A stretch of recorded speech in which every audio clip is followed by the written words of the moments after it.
Assalamualaikum warahmatullahi wabarakatuh. Halo sahabat Banglis, bertemu lagi di acara podcastnya Vokasi BBPP MPV BBL. Dalam episode kali ini saya dengan Ibu Hajri bersama teman saya Ica. Halo sahabat Banglis. Halo. Kita akan bahas topik mengenai pendidikan secara umum dan vokasi secara khusus ya Bu Hajri. Iya ya. benar. Hari ini kita akan membahas tema tentang apa nih Bu Hajri? Tentang pelatihan kurikulum yang diselaraskan dengan kebutuhan dunia kerja. Iya, implementasi pembelajaran mendalam dalam pembelajaran vokasi. Iya benar. Dan di episode kali ini kita telah kedatangan guru-guru hebat yang akan kita perkenalkan. Ada Bu Lia dan Pak Rahman ya. Selamat datang Bu Lia dan Pak Rahman di studio Vokasi. Apa kabarnya hari ini? Alhamdulillah. Nah Bu Hajri, ini kan peserta pelatihan kurikulum. Iya, beberapa waktu yang lalu kita juga sudah mengundang terkait pelatihan ini, tapi dari POV penyelenggara dan fasilitatornya. Iya. Nah sekarang kita mau dengar nih cerita atau pengalaman dari Bapak Ibu guru hebat. Iya, langsung dari Bapak langsung guru ibu yang telah mengikuti pelatihan yang sedang ya, bukan yang telah ya, yang sedang mengikuti pelatihan kurikulum. Tapi sebelumnya boleh perkenalan diri, asalnya dari mana Bapak Ibu? Iya, dan mengampu mata pelajaran apa di sekolah ya. Iya, Bu Hajri, benar. ya. Mungkin dimulai dari Bu Lia dulu Bu, silakan. Terima kasih Mbak Ica. Assalamualaikum warahmatullahi wabarakatuh. Perkenalkan, saya Nur Fajar Amalia. Saya merupakan guru dari SMK Negeri 1 Melabuh, Kabupaten Aceh Barat, Provinsi Aceh. Adapun mapel yang saya ampu adalah Project IPAS. Selanjutnya partner saya. Oh iya, terima kasih Bu Amel. Perkenalkan, nama saya Muhammad Ramansyah Siregar. Saya dari SMK Swasta Teladan Bangun Simalungun. Saya mengampu jurusan Teknik Komputer Jaringan. Oke, terima kasih perkenalannya. Bapak yang dari Simalungun, Iya. Sumatera Utara, dan Aceh. Ibu dari Provinsi Aceh ya. Dua-duanya dari Pulau Sumatera Bu Iya Hajri. benar. Dekat, nggak jauh ya. nggak jauh kali Mbak Ica. Iya, nggak nyebrang Iya. pulau Iya. kita. Jadi Pak Rahman dan Bu Lia, Iya. sebelum ikut pelatihan kurikulum ini pastilah ada latar belakang atau motivasinya ya Bu Untuk Hajri. mengikuti Iya. pelatihan ini ya. Kenapa kok tertarik ikut pelatihan ini? Iya gitu benar. ya? Jauh-jauh dari Aceh ya Iya, Mbak Ica. Itu jadi gimana? Mungkin dari Pak Rahman dulu. Oh, kalau dari saya sih Bu, untuk pengalaman belajar dari siswanya, biasanya kalau saya mengajar itu siswanya selalu tidak ingin memperhatikan. Pelajaran saya seperti tidak menarik bagi mereka, walaupun pelajaran saya tersebut itu masuk ke dalam mapel kejuruan. Jadi saya pingin saya sendiri bisa menyampaikan agar lebih menarik bagi mereka. Oke, jadi motivasinya motivasinya agar siswa lebih menarik ya untuk mengikuti Mengikuti pelajaran yang Bapak Iya. ajarkan. Oke, kalau dengan Ibu Lia sendiri bagaimana Bu? Kalau bagi saya pribadi gini Bu, seperti kita ketahui bersama nih kan Bu, kalau siswa atau anak yang bersekolah di SMK itu pastinya akan ingin berjiwa entrepreneur atau melakukan wirausaha. Iya, benar, Jadi iya. di sini saya ingin membekali murid saya supaya mereka itu siap di dunia kerja atau dunia usaha. Oke, Itu jadi Bu. Iya.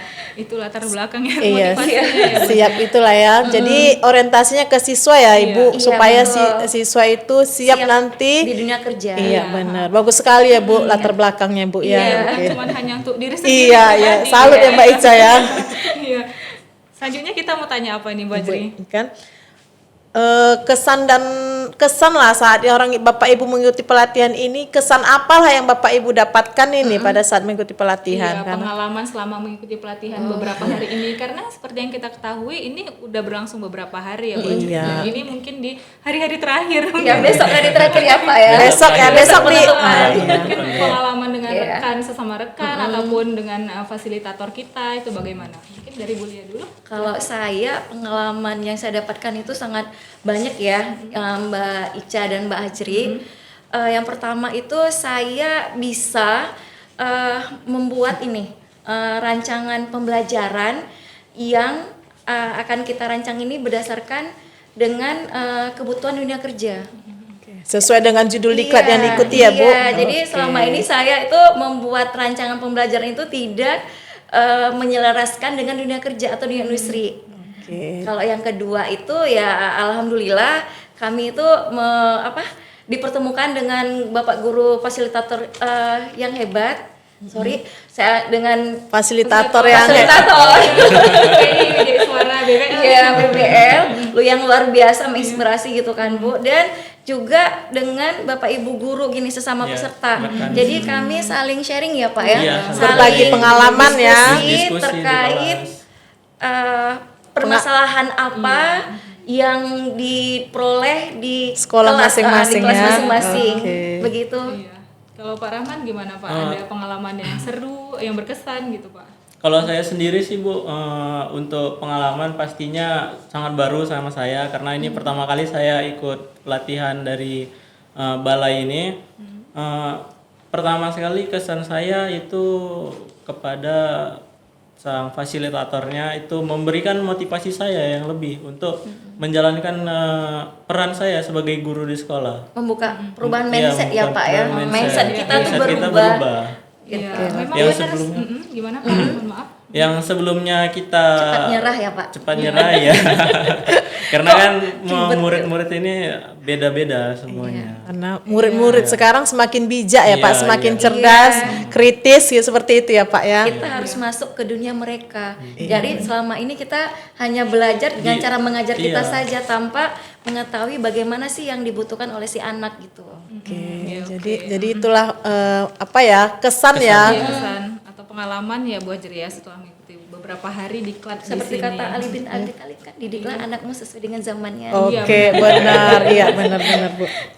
Jadi kita memang harus ikut mengikuti perkembangan zaman mereka ya, bukan mereka yang mengikuti kita ya, tapi kita harus. Iya, Kan menyesuaikan. pembelajaran yang berpihak pada murid kan. Berpihak pada murid. Oke, iya benar. Selanjutnya gimana nih Bu Ajri? Selanjutnya materi atau topik yang Bapak Ibu dapatkan yang dikaitkan dengan kebutuhan dunia dari, industri.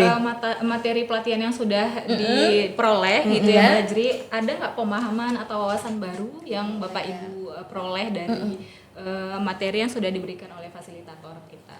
Sangat banyak ya Oh, Pak banyak, ya. banyak. Yang pertama kami tuh hal pertama itu perubahan pola pikir dulu ya. Iya, pola Sebelum pikir. kita belajar mengenai apa tuh si PM atau pembelajaran mendalam, arahan dari fasil kami itu kita harus berubah Mengubah dulu pola mindset pikir kita. Benar-benar. Bahwa Dan- si anak ini memiliki pemahaman yang berbeda-beda. Iya. Mungkin saja yang kita ajarkan kepada mereka itu seperti penyampaiannya mereka itu kurang mengerti. Walaupun ada beberapa temannya yang mengerti, tapi kan ada beberapa anak yang mungkin saja dianya kurang karena kurang detail dianya penjelasannya. Jadi memang itu tadi ya, setiap anak itu mempunyai pemahaman yang berbeda-beda ya. Dengan kata lain ini Mbak Ajri, tidak semua si anak itu memiliki kemampuan awal yang sama. Oh itu Jadi ya. ketika kami di kelas, apalagi kan kita kan anak SMK. Iya. Mas cakap anak SMK itu kalau di daerah saya Aceh itu tingkat perekonomian itu menengah ke bawah. Kalau yang menengah ke atas pasti udah belajar di kota besar. Begitu. Ada juga yang memang menengah ke atas memang tetap bersekolah di situ gitu. Oke, tapi memang pada dasarnya memang setiap anak itu tadi yang mempunyai kemampuan dan gaya belajar yang berbeda itu ya. awal Iya, berbeda. kemampuan awal. Iya, seperti itu. Ya. Jadi dengan mengikuti diklat kurikulum di sini berarti orang Bapak Ibu telah mendapatkan mendapatkan pola pikir yang baru lah ya, atau Iya, di awalnya kan tadi merubah Mindset. Iya, baru setelah si gurunya berubah pola pikir. Jadi yang diharapkan di kelas itu kan yang fasilitatornya itu guru. Kata kuncinya di guru baru ke si anak. Karena kan tujuan akhir kita kan si anak. Jadi kita fokusnya ke anaknya, Iya. bukan fokus ke gurunya. Kalau biasanya itu kita mengajar panjang lebar, itu kita yang tahu kan. Nah, kita nggak memperhatikan muridnya itu apakah mereka tahu, apakah mengerti, apakah mereka bisa nangkap bisa gitu nangkep ya. ya. Ada tuh mengutip kata fasilitator kami. Kita harus ada pernyataan beliau itu yang tidak pernah saya dapatkan di pelatihan-pelatihan yang pernah saya ikuti. Jadi ada kata fasilitator kami itu, coba Bapak Ibu merubah mindset, jangan mereka si anak itu butuh ke kita.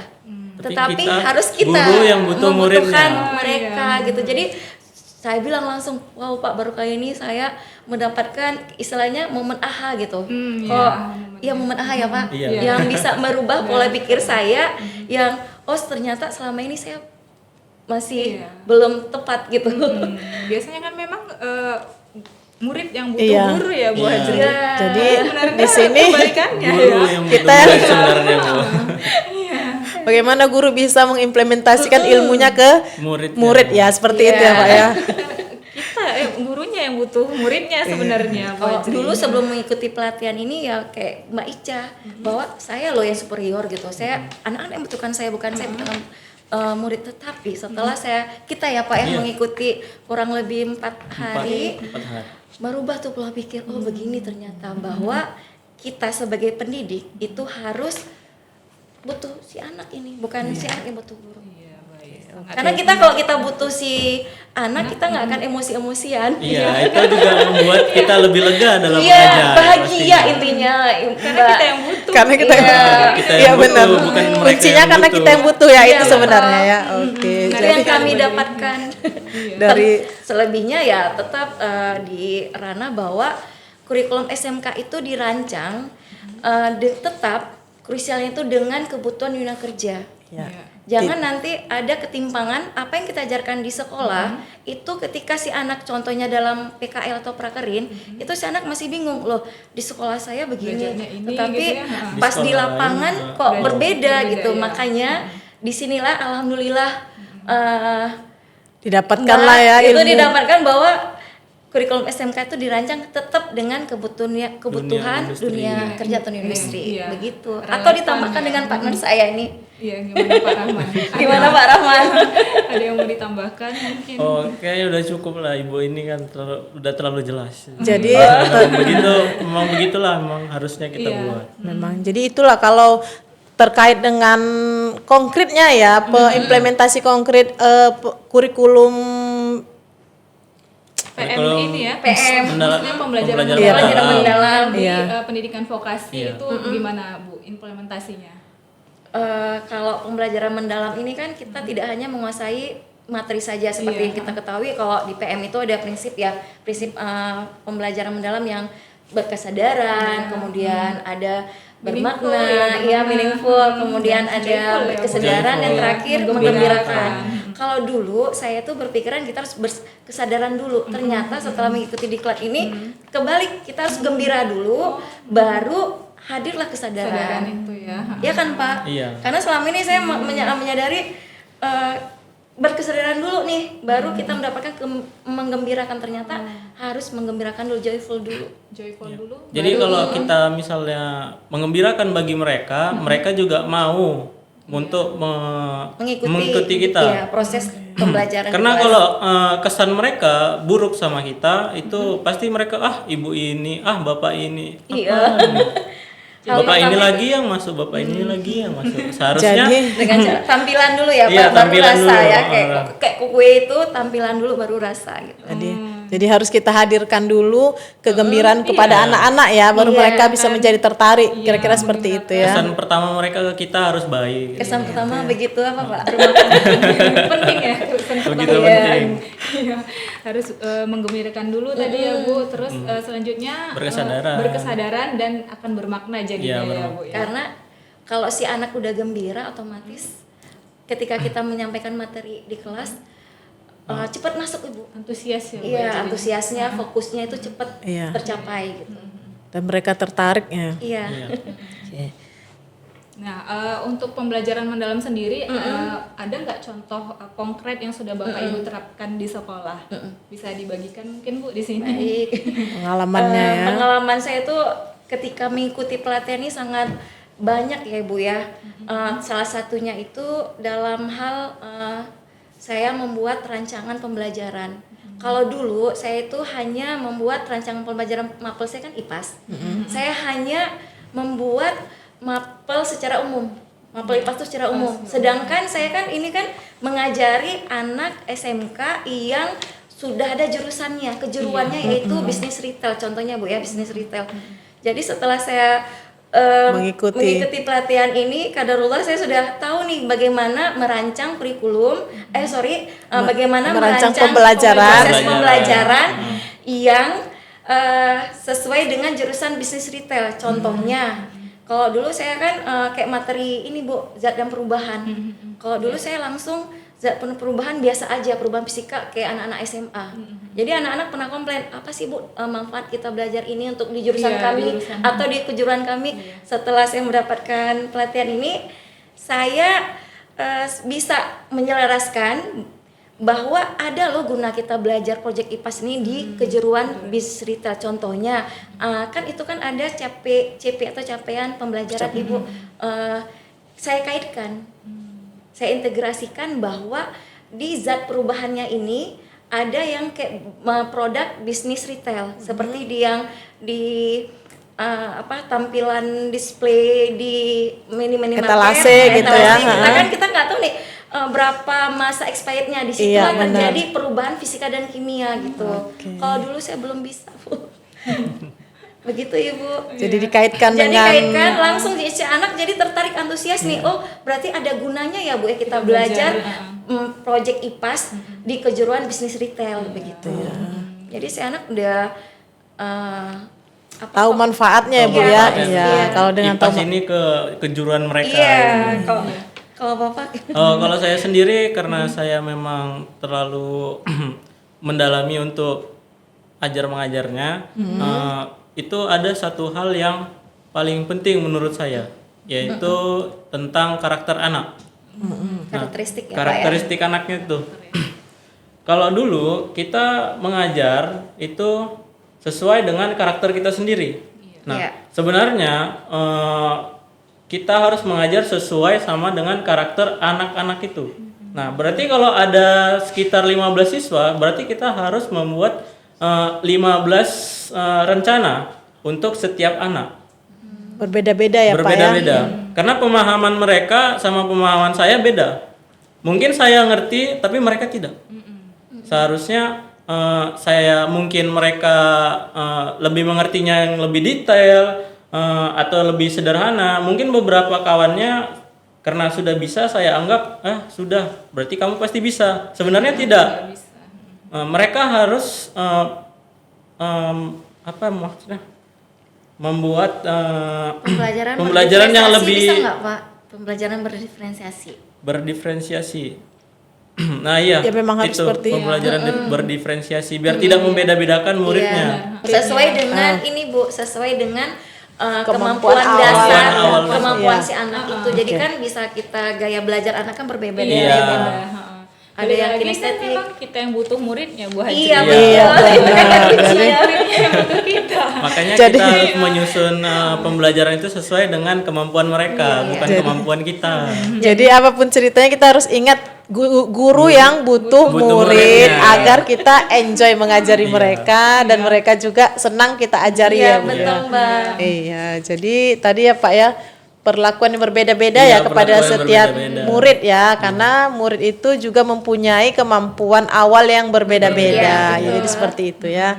Oke, jadi beda nih versinya nih. Kok si Bapak lebih kepada karakter anak, kalau si Ibu udah lebih ke implementasi ke dunia industri seperti itu ya. Oke, berarti mantap lah Menarik ya. Iya. Kan pembelajaran berarti pada murid. Iya benar. Nah, tadi itu tantangan ya buat Iya. kalau ada tantangan pastilah ada strategi yang Iya, harus benar. dilakukan untuk menghadapi tantangan tersebut. Iya. Jadi untuk strateginya bagaimana ini Bapak Ibu? Ataupun nanti tindak lanjut, rencana tindak lanjut yang dilakukan setelah mengikuti pelatihan ini. Kalau tantangan yang saya pribadi itu kan di sekolah begini Bu, kan di sekolah kan kita memiliki alat itu berbeda dengan dunia kerja. Iya. Itu kan speknya misalnya gini, kayak cash register itu di sekolah itu waktu kita latihan atau melakukan praktikum itu berbeda dengan yang di Industri. atau dunia kerja. Jadi sarannya itu atau solusinya itu ya pakai pemanfaatan digital itu yang terletak di PM. Jadi kami merancang rancangan pembelajaran itu memasukkan unsur digital untuk meminimalisir Perbedaannya. yang gap tadi tuh Iya. antara spek yang ada alat atau mesin yang ada di sekolah dengan yang Ada di di dunia industri. dunia Iya. kerja. Kerja, iya. Iya. Jadi Iya. pemanfaatan digital ya Bu ya. Iya. Oke. Itu ada itu Bu Di pembelajaran PM ada ya Bu ya. Ada. Jadi kalau menurut Bapak gimana? Kalau menurut saya sih Bu, karena ini tentang karakteristik anaknya ya kan, itu ada caranya kemarin diberikan sama fasilitatornya.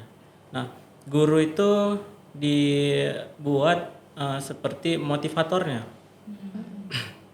Dianya yang mengarahkan muridnya. Misal kita membuat kerja kelompok, nanti ada beberapa kelompok yang sudah selesai ya kan. Tapi ada nih satu kelompok yang nantinya dianya nggak bisa membuat atau mengerjakannya kan. Nah, yang di kelompok ini yang tidak bisa ini kita arahkan. Jangan misalnya kalau biasanya guru itu kan nggak bisa. Fasilitator ya, Pak, ya? Iya, kita sebagai fasilitatornya. Yang biasanya kita ya nggak bisa, mau tambah berapa waktunya? Bukan seperti itu, tapi kita menyusun rancangannya, mengarahkan mereka. Misalnya, kenapa nggak bisa? Ya kan? Ditanya nanti permasalahannya ya, tanya Pak ya? permasalahannya dulu. Jadi ada dua Bu, sebagai guru sebagai fasilitator dan motivator. Motivator ya, memang harus gurunya dulu yang termotivasi Bu Hajri, biar siswanya juga termotivasi. Jadi- maka ikut pelatihan. Jadi ini. gurunya multi talenta ya. Maka kami ikut pelatihan ini Bu, kan ada berkesadarannya gitu Iya, di prinsip PM kan. Iya, berkesadaran. tadi salah satunya ya Bu. Sadar ya. ikut waktu kami ikut searching ya Pak ya. Iya. Mendaftarkan diri lah gitu dengan sukarela. Jadi lanjutkan yang tadi kan Mbak Ica. Oh, Itu yang tadi. untuk baru kita membuat rancangannya, menyuruh mereka ini, misalnya yang satu kelompok itu kan, ini mau dikerjakan sampai kapan, ya kan? Nah, misalnya dibilang Pak 2 bulan, nah itu kepanjangan kan? Kalau memang 2 bulan, habis mata pelajarannya semua. Iya, habis waktunya hanya Habis untuk itu waktunya ya. untuk itu. Nah, kita suruhlah mereka buat rancangannya. Nah, siapa yang mengerjakan bagian bab 1 misalnya, bagian 1, bagian 2, bagian 3, bagian 4. Nah, baru disuruh mereka hitung, ini berapa hari siapnya. Ya kan? Misal yang bab 1 yang ngerjakan si Rudi lah misalnya. Baru bab 2 si Ica, bab 3 si Dimas, bab 4 si Dava. Nah, misal cuma bab 1 itu 1 hari, yang 2 hari, yang 3 hari, yang terakhir itu cuma 1 hari. Berarti ada berapa? 1, 2, Dengan 3, teknik 6. coaching Iya, ya, Pak, ya? teknik coaching. Dengan Berarti teknik 6 hari. coaching. 6 hari. Untuk menyelesaikan proyek Untuk itu menyelesaikan seperti itu ya. proyeknya. Nah, berarti bisa kan? Berarti 6 hari doang kan? Karena berbagi ya, karena dia berbagi dia. Iya. Jadi tidak butuh waktu yang Jadi tidak butuh waktu yang terlalu lama untuk menyelesaikannya. Karena kan mereka terkadang susah ini Pak, susah. Malas ngerjakannya. nggak dibuat kewajiban masing-masing, nggak ada tanggung jawab masing-masing setiap murid itu. Jadi walaupun dia kerja proyek, tetapi setiap siswa harus ada tanggung jawabnya Harus ada masing-masing tanggung seperti itu ya Pak ya. Dan Dan kita harus sedikit tambahan Bu Mbak Ica tetap menggunakan teknik coaching. Karena Teknik selama coaching, ini ya. kami sebagai saya pribadi mungkin si Bapak enggak. Kalau saya pribadi dulu sebelum mengikuti pelatihan ini saya langsung menanyakan kapan siap nih tugasnya gitu. Tetapi setelah ikut pelatihan ini kami diberikan kita harus pakai teknik coaching loh gitu. Kalau ada yang salah itu harus diarahkan dia. Jangan ditinggalkan. Biasanya kan kita loh ini salah ini, kapan nih siap, kapan kumpul gitu. Bukan dibiarin aja, tapi diarahkan mana yang betul, mana yang salahnya. sampai mereka bisa ya, sampai tuntas seperti Iya. itu ya Pak ya. Oke, jadi Tapi bukan langsung memberitahu jawabannya, cuman Tetap ada diarahkan prosesnya aja, ya, tetap Pak ya. Tetap ada prosesnya biar supaya mereka bertanggung mandiri jawab. bertanggung jawab. Terhadap tugas yang dibebankan gitu. menarik ya Mbak Ica mendengar pengalaman Bapak Ibu guru yang menghadapi anak-anak murid Iya. ya. Tadi itu strategi ya Bu Iya, ya, strategi. menghadapi tantangan tadi. Nah, ini setelah mengikuti pelatihan ini sendiri nanti untuk rencana tindak lanjutnya gimana Bu? oleh-oleh yang dibawa dari- oleh-oleh Iya. banyak ya Pak ya kan. Iya. Kan harus juga harus ada RTL kan, Iya. rencana tindak lanjutnya. Ya pastinya kalau untuk ini langsung diimplementasikan lah. Karena kan kalau ilmu yang tidak diimplementasikan itu pastinya akan hilang. Iya. Iya, Pak. salah satunya dengan cara kita nanti berbagi praktik baik ya dengan komunitas MGMP sekolah ya MGMP, Pak, oke. atau minimal Guru di sekitar sekolah. sekolah Inilah ya. gitu. Iya. Pengimbasan kepada Pengimbasan sesama rekan sejawat Iya. ya, iya. Jadi biar juga tekniknya itu dia tersebar. iya. Iya, Jadi benar, Pak, ini. guru yang lain menggunakan, kita menggunakan, anak itu jadinya dianya terbiasa menggunakan hal pembelajaran mendalam ini. Nggak disimpan sendiri Bu Iya, Hajri. iya, jadi pelatihan yang Bapak Ibu guru dapatkan di sini kan bisa juga bermanfaat untuk guru-guru yang Iya. belum punya kesempatan hadir ke BBL. Seperti itu ya Mbak Ica ya. Iya, Bu Hajri Iya. sekedar info Berikan aja kuota. karena banyak yang mau ikut Ikut pelatihan ini, ini. iya. Daftarnya sangat banyak dan alhamdulillah Bapak Ibu guru ini Terpanggil ya Panggil. untuk mengikuti ini. bisa Jadi mewakili satuan pendidikannya. iya Dan benar. ini pengalaman pertama ya saya bagi saya nih mengunjungi BBL. BBPP MPM BBL. Oh, iya. Gak apa-apa Bu, gak apa-apa. Ya. Karena dulu kan biasanya BBLP 4TK BBL ya. Iya. Jadi belum terbiasa dengan BBPP MPP BBL. BBL.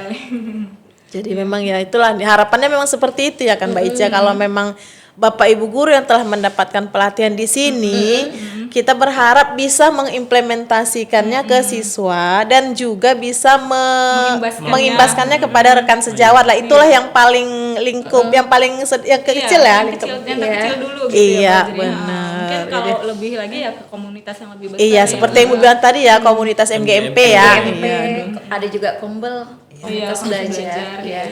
Senang kita dengarnya Mbak Ica, kayaknya nggak sia-sia ya.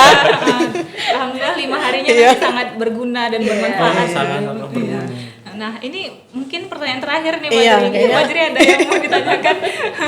Kayaknya ya udah cukup lah untuk pengalaman berbagi pengalamannya ya sampai dengan pengimbasannya Bapak Ibu guru sudah sampaikan. Iya. Mungkin terakhir ini Bapak Ibu untuk pesan kepada Bapak Ibu guru lainnya yang akan menerapkan PM atau pembelajaran mendalam ini di vokasi. Ada pesan khusus atau gimana Bapak Ibu silahkan. Hal yang pertama kali ketika kita ingin menerapkan suatu hal baru itu harus kita dulu yang berubah. Karena kalau kita dulu yang belum berubah atau belum enjoy dengan diri kita sendiri atau dengan bahasanya berdamai dengan diri sendiri dulu, baru kita menularkan ke yang lain. Contohnya kan ke kelas kita ini. Kita lah yang diharapkan Mbak Ica dengan Mbak Hajri, karena selalu saya ini selalu ingat pesan almarhum mama gitu. Sebaik-baiknya kita tuh berguna bagi orang lain. Iya, Dan benar. ada juga ada ilmu ada 3 ya amalan yang tidak terputus. Yang pertama itu doa anak yang saleh, yang kedua ilmu yang bermanfaat, yang ketiga sedekah jariah. Ini Jadi dan ini ilmu yang bermanfaat loh. Jadi balik lagi ke PM-nya ini. Kalau kita sudah berubah pola pikir atau ground mindset, otomatis kita akan bisa mengikuti ini yang baru loh. Kita nggak akan tertekan. dengan perubahan itu ya Mbak ya. Iya, Karena benar. saya sebagai pendidik ini selalu apapun hal baru pasti malas sekali baru lagi nih harus mulai dari awal lagi kita ya Pak ya harus belajar lagi dulu K13 sekarang kumer lagi gitu kan. Jadi pola pikir itu harus Memang sebagai hal yang pendidik itu mendasar, tidak boleh ya Mbak iya, ya. hal yang mendasari kita suatu PM atau pendekatan ini adalah grow mindset dulu. Kita harus berubah pola pikir. Dan satu pesan saya yang terakhir, jangan menyerah Bapak Ibu karena kitalah tumpuan dari anak-anak kita. Kalau kita menyerah kepada siapa lagi anak-anak kita yang mereka harap. Ingat yang tadi saya bilang Luar kita biasa. amalan tidak terputus itu ilmu yang bermanfaat. Mana tahu salah satu dari anak-anak yang kita ajari di kelas kita yang selalu kita kesel kali kok datang dia ya. Tapi mana tahu nanti beliau anak-anak kita yang mendoakan kita yang menarik kita ke surga gitu. Amin ya rabbal Luar alamin. biasa ya Bu ya. Terharu ini. Gak apa-apa. Agak mewek. Iya gak apa Bu. Senang dengarnya Bu. Kalau Pak Rahmat Kalau pesannya saya apa nih, Pak? sendiri itu mungkin sedikit menambahkan dari Ibu Bu Lia. Amelia, ya Iya. kan? Guru itu perlu perubahan mindset. Jangan kita nggak mau berubah, kita harus berubah menyesuaikan sama dengan murid-murid. Dengan perkembangan Iya, ya Pak ya. perkembangan zaman. Iya. Iya. Jadi kita harus berubah, bukan kita harus tetap gitu. Ini kita pakai kurmer K13 aja, nggak usah pakai yang lain. Sebenarnya kan kalau perubahan dari K13 ke pembelajaran mendalam ini atau kurikulum merdeka ini untuk meningkatkan, bukan untuk menyusahkan. Iya. Jangan merasa terbebani. Cuma Iya, teman, jadi ya. apapun ceritanya kita harus siap dengan perubahan ya Bapak Ibu, dan kita bukan berarti kita harus menolak perubahan, tidak welcome dengan perubahan. Iya, Iya, Mbak, betul, Mbak. benar. Iya. Harus menyesuaikan ya. Bu Ajri, Iya, ya, memang. benar. Nah, mungkin itu aja Bu Ya, Ajri, ada lagi yang lain. Mungkin Bu Ajri Sebetulnya masih pernah- kalau diperpanjang nih masih banyak ini Mbak Eca, tapi sepertinya waktu kita. waktu juga yang memisahkan kita. Iya, gitu ya, benar. Bu Ajri. Luar biasa ya Bu Ajri. Jadi dari perbincangan hari ini sahabat Banglis dapat kita ambil satu pesan bahwa pembelajaran mendalam dalam pendidikan vokasi bukan sekadar tentang menyampaikan materi secara lebih banyak dan lebih lama. Pembelajaran mendalam adalah bagaimana kita menghadirkan pengalaman belajar yang bermakna, kontekstual dan relevan dengan kehidupan serta dunia kerja. Terima kasih Bapak Ibu atas Iya, waktu Mbak Ica, Mbak Ajri. pengalaman yang telah dibagikan bersama kami dan juga sahabat Banglis. Semoga pengalaman Bapak Ibu yang sudah diceritakan tadi bisa semakin menambah semangat ya Bu Iya, Ajri. dan menjadi inspirasi untuk guru-guru hebat lainnya. Iya benar. Dan terima kasih juga kepada sahabat Banglis yang sudah menonton podcast kita ya Bu Ajri ya Iya, hingga akhir acara. Dan jangan lupa juga untuk terus mengikuti informasi dan program-program pengembangan kompetensi dari BBPP MPV BBL. Sampai jumpa di episode podcast berikutnya. BBPP MPV BBL komitmen berintegritas Berintegritas. tinggi, bebas dari korupsi dan gratifikasi dengan layanan prima. Assalamualaikum warahmatullahi wabarakatuh.